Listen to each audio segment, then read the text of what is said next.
28일에는 수원의 중앙침례교회에서 코로나19 확진자가 3명이 나왔습니다.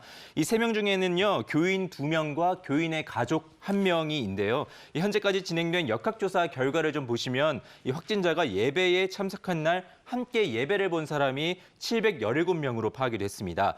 해당 교회는요, 교인이 9,000명에 달하는 정말 대형 교회인데다가 확진자 증상 발현인일 19일 전후로 해서 예배에 참석한 날이 4차례나 된다고 합니다.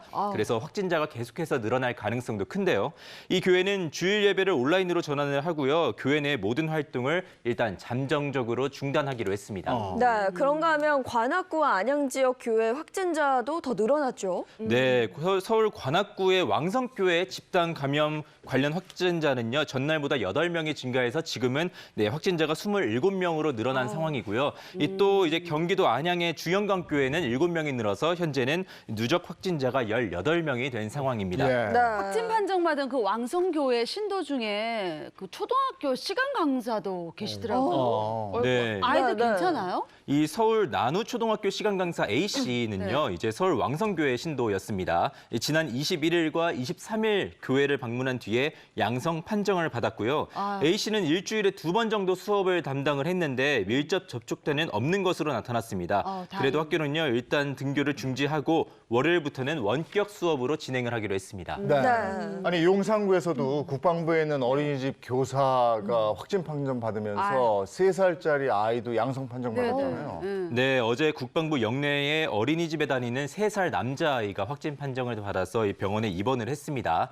이 전날 확진된 20대 여성 교사로부터 감염이 된 것으로 파악이 되고 있고요. 이 아이는 어린이집 교사의 접촉자로 분류가 돼서 다른 원생과 교직원 73명과 함께 검사를 받았습니다.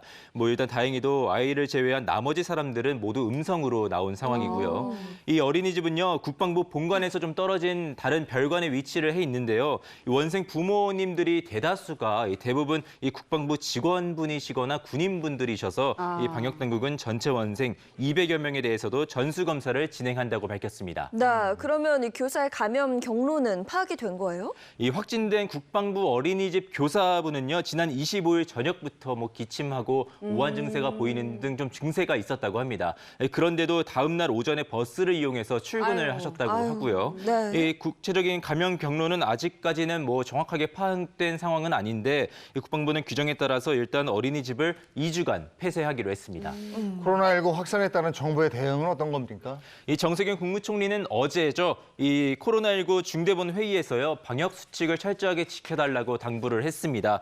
특히 여름철에는 사실 적지 않은 종교시설에서 대규모 행사를 추진하고 있는데 당분간은 좀 웬만하면 비대면 행사를 고려해달라고 하기도 했고요.